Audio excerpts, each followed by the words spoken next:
I want you to picture a very specific, just fiercely bright moment in time. Okay, set the scene for us.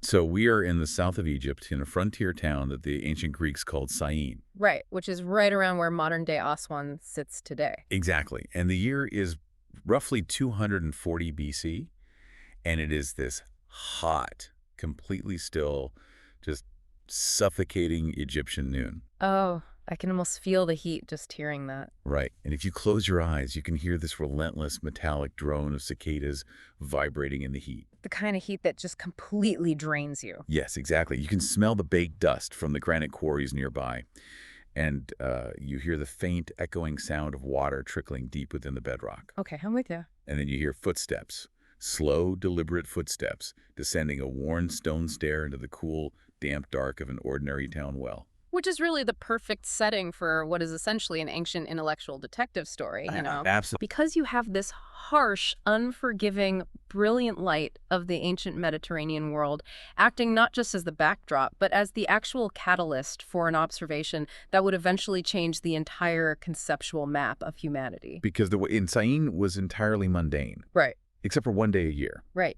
On the longest day of the year, the summer solstice, at the exact moment of noon, if you were to climb down those stone steps and look directly into the water at the bottom of the shaft, you would see something arresting. Something that just didn't happen any other day. Exactly. You would see your own face perfectly reflected, ringed with this halo of intense sunlight, and you would notice something missing. The shadows. Yes. There would be absolutely no shadow casting down the sides of the shaft. Not at all. Because on that one specific day, at that one specific moment, the sun sat precisely at the zenith. Meaning it was directly overhead. Right. It was directly overhead in the sky, meaning its light fell completely straight down that vertical shaft to hit the water below without glancing off the walls. And it wasn't just this one well either. Up on the surface, the grand stone columns of the town threw no shadow onto the pavement. Right. Everything was just illuminated straight down. Even a stick shoved upright into the dirt threw no shadow. For just a few fleeting minutes, that entire corner of the world completely lost its shadows. Which, I mean, for the merchants passing through or the stonemasons working the quarries, this was just a charming local curiosity. Yeah, a fun little quirk of geography and astronomy that made for a good story at the tavern. But our story begins when that bit of local trivia travels, because around that time, hundreds of miles away, down the great river in the bustling capital of Alexandria, a librarian heard a rumor about this shadowless well. And where everyone else just saw a neat little optical illusion, this librarian saw a ruler. He really did. He realized that a well with no shadow in one city, combined with an object that did cast a shadow in another city on the exact same day, could be used to do something that most people thought was, well, an impossible task for a mortal mind. A truly monumental calculation. Right? So today, we are taking a deep dive into historical notes, geographic summaries, and historical analyses to explore how one man measured the entire planet from his chair, using nothing but a shadow, some geometry, and a man he paid to go for a walk. It is such an incredible sequence of events. It really is. And for you, the curious learner who hates information overload but loves an aha moment, this is a luminous triumph of pure reason. It is. But we are also going to explore the darker, more frustrating thematic twist of this deep dive. Oh, the frustrating part is wild. Because as we unpack this brilliant triumph, we are also going to look at how the exact correct answer this man discovered was somehow mislaid for 14 centuries. Just completely lost to time. Right, leading to a smaller, wronger Earth that eventually pushed Christopher Columbus across an ocean. So the right answer was a triumph of the mind, but it was the wrong answer that actually changed the course of physical history. Okay, let's unpack this. Because to understand how a shadow became a global ruler, we have to start with the mind that recognized its potential. We need to talk about Eratosthenes. Yes, Eratosthenes of Syene. He lived from roughly 276 to 194 BC, and he held arguably the most prestigious academic post in the ancient world. He was the chief librarian of the Library of Alexandria. Which is just a legendary position. It really was, which means he was sitting at the absolute epicenter of human knowledge. I mean, the library wasn't just a room full of dusty scrolls. Right, he was a massive research institution. Exactly, heavily funded by the Ptolemaic kings. Yeah. They had a royal mandate to collect all the knowledge of the world. They would famously confiscate books from every single ship that docked in the harbor. Wait, they just took them. Yeah, they took the originals, copied them, and then gave the copies back to the sailors while keeping the originals for the library. That is ruthless, but also amazing. It was, and Eratosthenes was the man directing this colossal intellectual engine. He was a polymath, a mathematician, an astronomer, a geographer. In fact, he actually coined the term geography. He basically invented the discipline. He formalized it, yes, and he was a poet, too.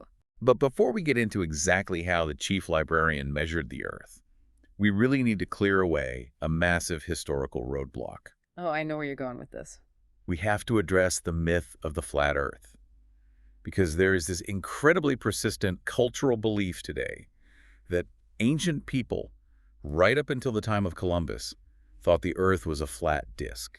That they thought if you sailed too far west, you'd just drop off into the cosmic void. Exactly. It is a profound misconception. We have to firmly debunk this. Educated Greeks in 240 BC, and indeed educated people throughout the medieval period in Europe and the Islamic world, knew with absolute certainty that the Earth was a sphere. It wasn't even a debate, was it? No, the ancient dispute among scholars was never about the shape of the Earth. It was entirely about its size. Because the shape was settled science. Yeah. I mean, if you live in a maritime culture like the ancient Greeks did, you can just stand on the shore and watch a ship sail over the horizon. Exactly. You see the hull disappear first, then the sails, and finally the top of the mast. That visual is only possible on a curved surface. And you can look at the curved shadow of the Earth creeping across the moon during a lunar eclipse. They had eyes, they had logic, and they had geometry. Precisely. The persistence of the flat Earth myth today is largely a modern invention. It mostly stems from a handful of 19th century writers who wanted to paint the ancient and medieval periods as this age of profound backwards ignorance. Just to make their own era look better. Pretty much. Setting up a false contrast to modern scientific enlightenment, they essentially popularized this caricature of the past. But if you were a scholar sitting in the Library of Alexandria with Eratosthenes, you knew you were living on a globe. The burning question was just, well, how much globe is there? Right. And there were previous estimates floating around the ancient world. Right? Yeah. The sources note that Aristotle had posited a guess of about 400,000 stadia. He did, and Archimedes later guessed around 300,000 stadia. But those were just guesses, weren't they? Yeah, we really need to look at the methodology behind those numbers, or rather, the complete lack thereof. Those figures were largely philosophical estimations. What does that mean, practically? It means they were based on assumed proportions of the cosmos. They would look at the distance to the moon or the sun and extrapolate a size for the Earth that felt, harmoniously appropriate. So it was more about philosophy and aesthetics than hard math. Exactly. They lacked a systemic, repeatable mathematical framework grounded in physical measurement. Eratosthenes wasn't interested in a guess. He wanted a proof. Which is fascinating when you consider his reputation among his peers. The sources tell us that Eratosthenes had a nickname in the academic circles of Alexandria. Yes, they called him Beta. The second letter of the Greek alphabet. It was a very pointed, somewhat elitist jab from his contemporaries. It's basically the ancient equivalent of calling someone a jack of all trades, master of none. The implication was that he was the second best at absolutely everything. Right. He wasn't the single greatest mathematician of his era that was likely Archimedes. He wasn't the preeminent poet or the absolute foremost astronomer. But he was second best at math, second best at astronomy, second best at poetry, second best at philosophy. It really highlights a culture of intense specialization that was already taking root in Hellenistic academia. Even back then, scholars who dedicated their entire lives to one highly specific sliver of a discipline tended to look down on the generalist. But I argue that being a beta is exactly what allowed him to measure the planet. I mean, think about that one friend you have who is infuriatingly good at everything. Oh, we all have one. Right. They might not be an Olympic gold medalist, but they are a scratch golfer, a brilliant coder, and an amazing cook. It's a backhanded compliment to a man who devised the sieve of Eratosthenes for finding prime numbers while curating the world's scrolls. That is a very apt comparison. And for you, the listener, it's so empowering to realize that the greatest breakthroughs often come from generalists, people who can connect the dots across multiple disciplines, just like Beta did. Your point about cross-pollination is the key to this entire narrative. Eratosthenes didn't discover the well himself. He didn't travel down to Syene. He found it in the archives. So what does this all mean when a librarian's mind meets a geographical oddity? Let's break down the mechanics of his grand experiment, because it relies on understanding exactly how light interacts with a sphere. Okay, walk us through it. Eratosthenes started with a foundational assumption, which was standard in Greek astronomy by this point. He assumed that the sun is incredibly massive and incredibly far away from the Earth. Which means that by the time the sun's rays travel that immense distance and hit the Earth, they are arriving essentially parallel to one another. Right. If you think about a light bulb right next to your face, the light rays are spreading out radially at sharp angles. Hitting you from all sides. Exactly. But if that light source is millions of miles away, the rays striking a comparatively tiny object like the Earth are, for all practical mathematical purposes, perfectly parallel lines. Okay, so that is step one. Step two relies on the report from Syene. He knows that at Syene, on the summer solstice at exact noon, a vertical stick casts no shadow. This tells him that the parallel rays of the sun are plunging perfectly straight down. The sun is at the absolute zenith. If you were to extend that vertical stick infinitely straight down through the ground, it would pass exactly through the center of the Earth. Then comes step three, the comparative data point. Eratosthenes was living in Alexandria, which is located significantly further north than Syene. Right. And he knew that at the exact same moment, solstice noon, a vertical stick in the ground in Alexandria, which they call a gnomon, did cast a shadow. Which is the physical proof of the curvature. Because if the Earth were flat, a stick in Syene and a stick in Alexandria would both cast no shadow. Exactly, because the parallel rays of the sun would strike the flat ground at the exact same 90-degree angle everywhere. The fact that the Alexandria stick cast a shadow meant the ground in Alexandria was curving away from the sun's direct overhead position. But Eratosthenes didn't just casually observe the shadow, he measured it.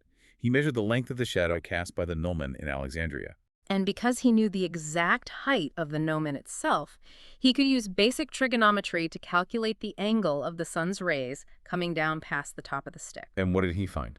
He found that angle to be roughly 7.2 degrees off from the vertical. Okay, so here is where the generalist's understanding of abstract geometry cracks the code of the physical world. What's fascinating here is that he applies the rule of transversal lines intersecting parallel lines. Remind us how that works. Imagine two perfectly parallel tracks running horizontally. Now imagine a single straight road cutting diagonally across both tracks. Okay, I picture it.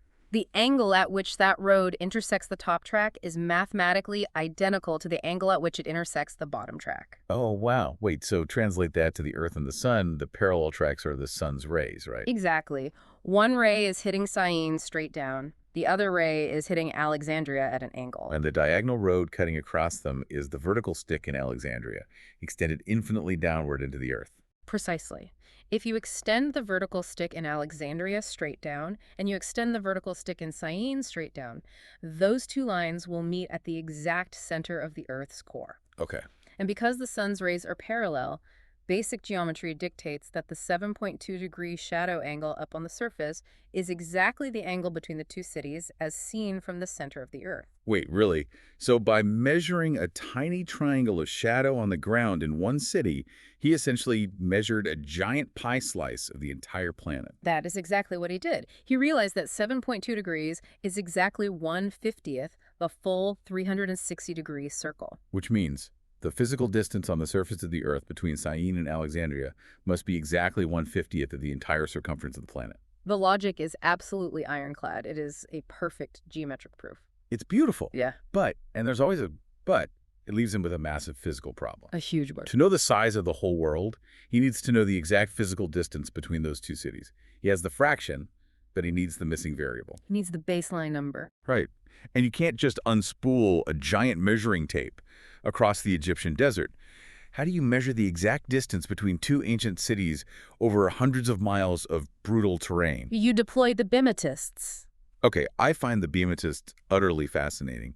We need to really dig into what this job entailed because it sounds almost inhuman. They were professional surveyors, usually employed by the state or by military generals like Alexander the Great. Their entire specialized skill was walking. Just walking. But they didn't just walk. They were rigorously trained, both physically and psychologically, to walk with a perfectly even, mechanical, unchanging stride, regardless of the environmental conditions. I mean, the biomechanical discipline required for that is staggering. Think about walking hundreds of miles. You're walking uphill, you're walking downhill through soft sand over jagged rock. All while the blazing Egyptian sun is beating down on you. Right. Your feet are likely blistered, but you cannot break your stride. Your step length has to remain identical day after day, week after week. They were essentially living, breathing human odometers. The physical stamina is one thing, but the mental focus is what truly sets them apart. They had to count those steps. Oh my God. They would maintain a rhythmic chant or use counting beads without losing track over vast distances. If you trip over a route, or if you are forced to stop and wait out a sandstorm, you have to ensure that when you resume, your legs instantly lock back into that exact standard distance. That is wild. But I imagine there must be some skepticism about how accurate a human being could actually be over that distance. Did Eratosthenes just trust one guy who walked it once? No, it wasn't just a blind leap of faith. The route between Alexandria and Syene was a heavily trafficked economic corridor along the Nile. Was well known. Very well known. And the distance measured by the mathematicians was heavily corroborated by the known travel times of camel caravans, which also moved at a notoriously consistent, predictable pace. Okay, that makes sense. Plus, the Ptolemaic dynasty was heavily invested in taxation and land management, so they kept meticulous, state-sponsored surveying records. Eratosthenes had access to the best, most corroborated terrestrial data the ancient world could provide. And the data they brought back to him, the paced-out distance between Alexandria and Syene, was about 5,000 stadia. So now he has the final piece of the equation. He has the fraction of the Earth, 1/50th. And he has the physical distance of that fraction, 5,000 stadia. And the final calculation is just beautiful in its simplicity. You multiply 50 by 5,000, and you arrive at his grand calculation, 250,000 stadia for the circumference of the entire planet. Measured from a desk, using a stick, a shadow, and the grueling labor of professional walkers. Now, here's where it gets really interesting. Because as much as we want to just bask in the perfection of that math, we have to look closely at the messy reality of the physical world he was measuring. The honest caveats, as it were. Right, because the math was perfect. But how perfect was the real world he was measuring? Let's talk about the accuracy of that 250,000 stadia figure. Well, the most frustrating aspect of evaluating his exact accuracy is that we do not know precisely how long his ruler was. What do you mean? We don't have a standardized definition of a stadion from that era. Ah, right. Today, we have an exact, universally agreed upon definition of a meter, based on the speed of light in a vacuum. Exactly. The ancient world did not have an international bureau of weights and measures keeping a platinum bar in a vault somewhere. The length of a stadion varied significantly depending on where you were and what you were measuring. Like, an Attic stadion used in Athens was a different length than an Egyptian itinerary stadion. Yes, which was different, again, from an Olympic stadium. They were loosely based on the length of a typical sports stadium, which, of course, was not a uniform architectural standard. So, depending on which conversion factor you assume Eratosthenes was using, his final number is anywhere from being magically spot on to about 15% off the true circumference, which is roughly 40,000 kilometers. Right. Most modern consensus places his figure within just a few percentage points of the true value, likely assuming he used the Egyptian itinerary stadion. But even at a 15% error rate, achieving that level of precision in 240 BC is a towering achievement. It really is. But what I find genuinely endearing about this whole grand experiment is that his precision was actually aided by a bit of geographical luck. Yes, the two lucky mistakes. This foundational logic was sound, but two of his core geographical assumptions were completely wrong.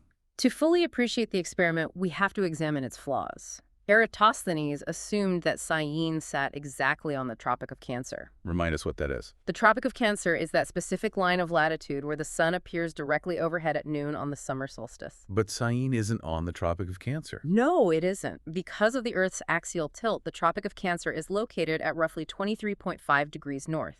Syene is located at roughly 24 degrees and 5 minutes north. So it's about a degree off. Exactly.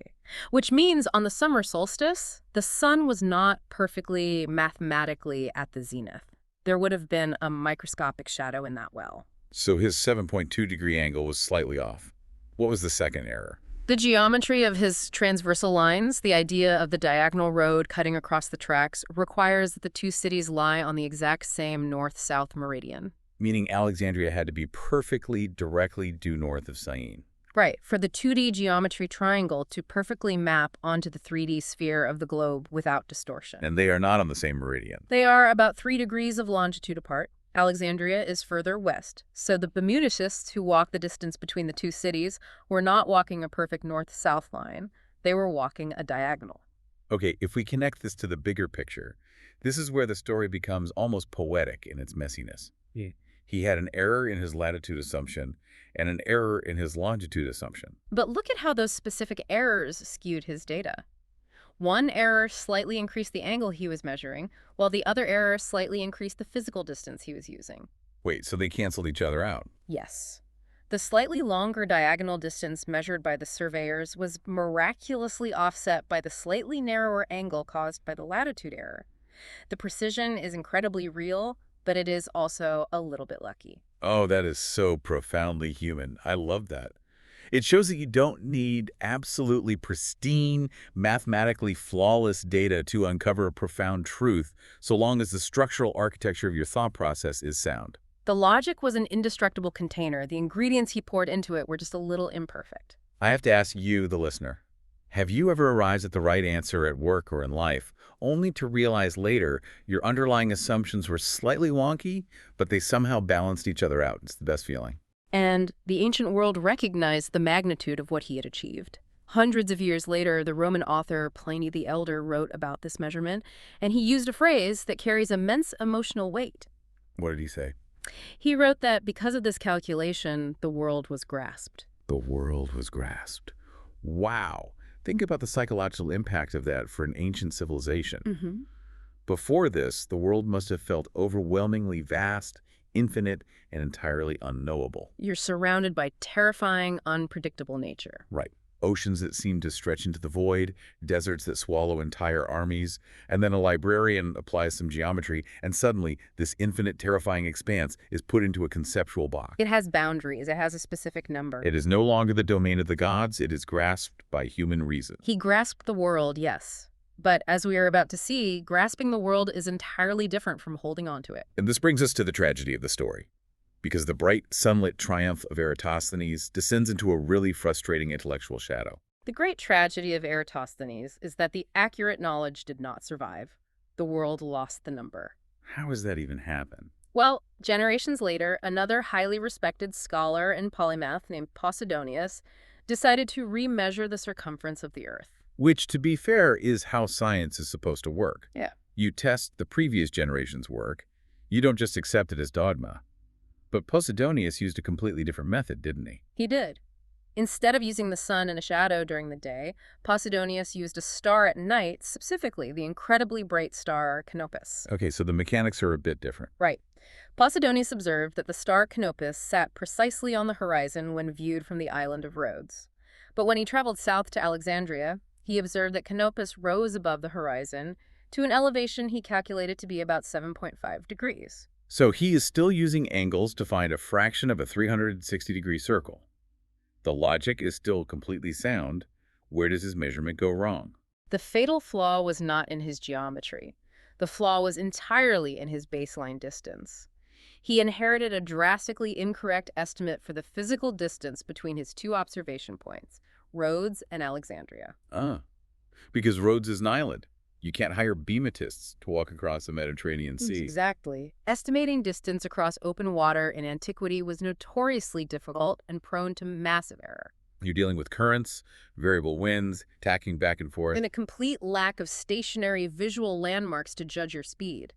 Sailors estimated distance based on travel time, but a fast ship with a tailwind covers entirely different ground than a heavy ship fighting a current in the exact same amount of time. So the distance input Posidonius used for the gap between Rhodes and Alexandria was significantly shorter than the actual reality. Terribly short. So when he ran his calculation, applying that 7.5-degree angle to a drastically shrunken physical distance, the final circumference he arrived at was significantly smaller than Eratosthenes' number. By applying sound logic to terrible data, he ended up mathematically shrinking the Earth. This raises an important question, though, because even so, you have two competing theories. Normally, scholars debate, review the methodologies, and the more accurate model wins out. Right. Why didn't Eratosthenes' more accurate number prevail? Because the flow of historical knowledge is often dictated by the authority of the people who compile it, rather than the purity of the data itself. The smaller Earth theory won out largely because of the ripple effect of a later geographer named Ptolemy. Ptolemy. I mean, he's a titan in ancient science. Yeah. He essentially wrote the definitive textbook on geography that the entire Western and Islamic world used for the next millennium. He compiled all known geographic data into massive, comprehensive treatises. And when Ptolemy sat down to construct his master map of the world, he had to choose which circumference to adopt as his standard baseline. And he chose the smaller number. Yep. Why, though? Was there a scientific reason he preferred the smaller number, or was it something else? Historians believe it largely came down to cartographic aesthetics and the challenge of projection. Aesthetics. Yes. Ptolemy was trying to map the known lands of the Roman and Hellenistic empires onto a grid system. If he used Eratosthenes' larger Earth, the known lands would look comparatively small, just clustered together in a vast, empty expanse of unknown ocean. Which doesn't look great on a map if you want to emphasize the empire. Exactly. But if he used the smaller Earth model, the known world stretched out, filling the map in a much more proportional, visually pleasing, and culturally satisfying way. That is wild. It's essentially an issue of data visualization bias. A cartographic aesthetic preference overwrote the mathematical truth. And because Ptolemy's works were so incredibly comprehensive, they became the undisputed authoritative standard. His smaller Earth became locked in as geographic dogma, and it remained the standard model for the next 1,400 years. 14 centuries. Yeah. That is a staggering amount of time for a global intellectual community to just sit comfortably at the wrong answer. It illustrates how a society can actively regress in its knowledge. Posidonius and Ptolemy weren't foolish, they weren't anti-science, they were actively applying reason, but they were locked into a system built on bad baseline data. And the sheer authority of Ptolemy's name created an academic wall that prevented anyone from challenging it. And the physical geopolitical consequences of that regression were monumental, because that 1,400-year chain of unquestioned, incorrect knowledge leads us directly to the Columbus confluence. Right. It leads us directly to 1492. Yes. When Christopher Columbus was pitching his voyage to sail west from Europe across the Atlantic to reach Asia, he had to present a navigational plan based on the size of the globe. And the size he was using was derived directly from Ptolemy's shrunken Earth. He believed the globe was small enough that Asia lay just a few thousand miles away. He based his pitch entirely on the wrong, smaller numbers that had outlived Eratosthenes. I want to firmly debunk another major myth here, because we are taught in school that Columbus was this lone, visionary genius who set sail to prove the Earth was round, while all the narrow-minded scholars thought it was flat. It is a complete fabrication. Completely false. As we establish, the round Earth was ancient news. Every sailor, every monarch, every academic in 1492 knew the Earth was a globe. Columbus did not set out to prove the Earth was round. His voyage and the intense debate surrounding it was entirely about the circumference. The scholars advising the Spanish court at Salamanca actually argued vehemently against Columbus, but they weren't arguing because they thought the Earth was flat. They were arguing against him because they thought his math was wrong. Which it was. They believed the Earth was significantly larger, much closer to Eratosthenes' true size, and therefore they argued that a westward voyage to Asia was impossibly long. They knew the wooden ships of the era physically could not carry enough food and fresh water to sustain a crew across that vast a distance. And the brutal irony is that the bureaucratic scholars were entirely right, and the bold explorer was wildly, dangerously wrong. Columbus sailed on a confluence of mistakes. A very lucky confluence for him. He was relying on the shrunken Earth figure, and on top of that, he had consulted speculative maps based on Marco Polo that vastly underestimated how far the landmass of Asia stretched to the east. He took a planet that was too small and a continent that was drawn too wide, and the resulting mathematical gap left him with an ocean small enough to convince himself that the voyage was survivable. Which opens up one of the most mind-bending avenues for speculation. What if Eratosthenes' accurate, larger figure of 250,000 stadia had prevailed? If the accurate number had been the accepted truth in 1492, Columbus might well have judged the ocean too vast to cross. Right. If he knew he had to cross over 10,000 miles of open, uncharted ocean to reach Asia, No sane mariner of that era would set out. The crew would starve to death weeks before they made landfall. He never would have set out. An error in the size of the world literally caused Europe to stumble into a new hemisphere. The wrong answer changed history far more radically than the right answer ever did. It is incredibly humbling. And it brings us to a really somber realization about the physical loss of the knowledge itself. Eratosthenes didn't just jot this down on a scrap of papyrus. He wrote down his entire methodology in a comprehensive book. And that book is completely lost to history. Not a single physical copy exists. We only know about this staggering achievement because later scholars wrote summaries of his work before the original text disappeared. The actual scrolls suffered the same fate as the Library of Alexandria itself. Lost to time, fire, and systemic neglect. So to distill this deep dive for you, the listener, Yeah. we started at a hot Egyptian noon in 240 BC. We watched one man measure the planet with a shadow, a stick, and a walk, and get it beautifully, almost perfectly right. He proved the task was entirely within human grasp. But the tragedy isn't that it was hard to measure the world. The tragedy is that the world talked itself into a smaller, wronger planet and sailed off the edge of its own mistake. We've seen how Eratosthenes discovered the true size of the Earth, only for that exact, correct answer to be buried in the lost archives of Alexandria and replaced by a comfortable fiction for 1,400 years. It forces you to wonder, if humanity could completely misplace the very dimensions of the ground beneath our feet, what profound, world-altering truths have we already discovered, written down, and lost in our own time, just waiting for someone to clear away the dust and believe them again? That is a thought that will keep me up tonight. Thank you for joining us on this deep dive into the echoes of our past. I hope you walk away feeling empowered by human reason and deeply aware of how fragile our shared knowledge truly is. Stay insanely curious, and wherever you find yourself tomorrow at noon, keep looking for the shadows in your own wells.